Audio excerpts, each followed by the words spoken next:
When I first moved here, there was a recession going on in 1991 after the earthquake in San Francisco. I got a job because I had a really good resume and I had a good background at one of the best restaurants in the city called Bix, where I was hired as a manager with very little pay, and I had to take a big pay cut from New York, but it was hard to get a job, and I figured it's rather go somewhere with a good reputation and a good name than with a lower salary, and start there, and hopefully there's some room for growth. And very quickly, after a few years, the owners of Bix and I got along really well, and they, I think, probably saw that how much I cared about the business and how hard I worked and how successful I wanted it to. I asked to be part of the restaurant in a higher capacity as a part owner, and they offered me partnership, which I had to buy in. So after that, I was there for about 8 years, and then the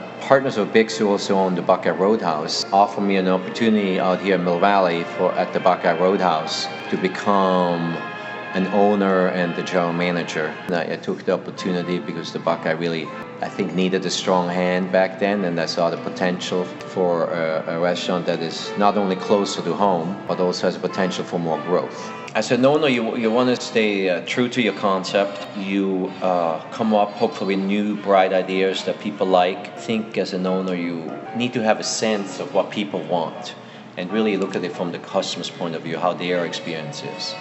Not from a waiter's point of view, what's easy for them or not.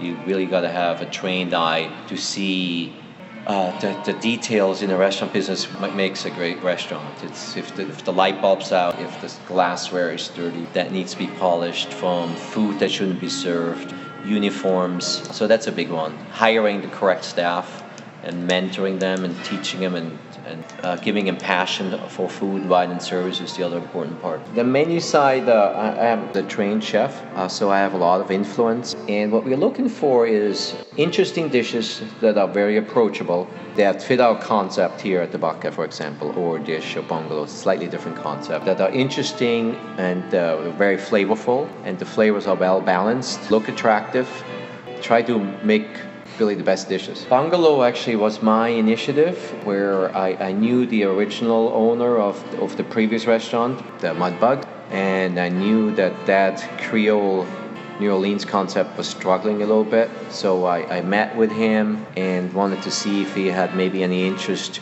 of not running that restaurant, since he was a banker, he's not a restaurant guy. And after several meetings, we came to a mutual agreement that the Buckeye ownership partnership would take over Bungalow, remodel it a little bit, and he would basically hand us over the lease.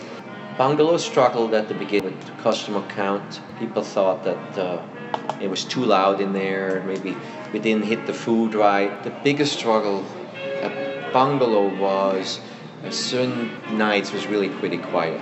Dish is Mike House's and my restaurant that's in a new part of town, and I wanted to create something slightly different, a little more casual than the other two restaurants, even more of a family place, so you can go for breakfast, lunch, and dinner, but then also be a cozy, intimate dinner place.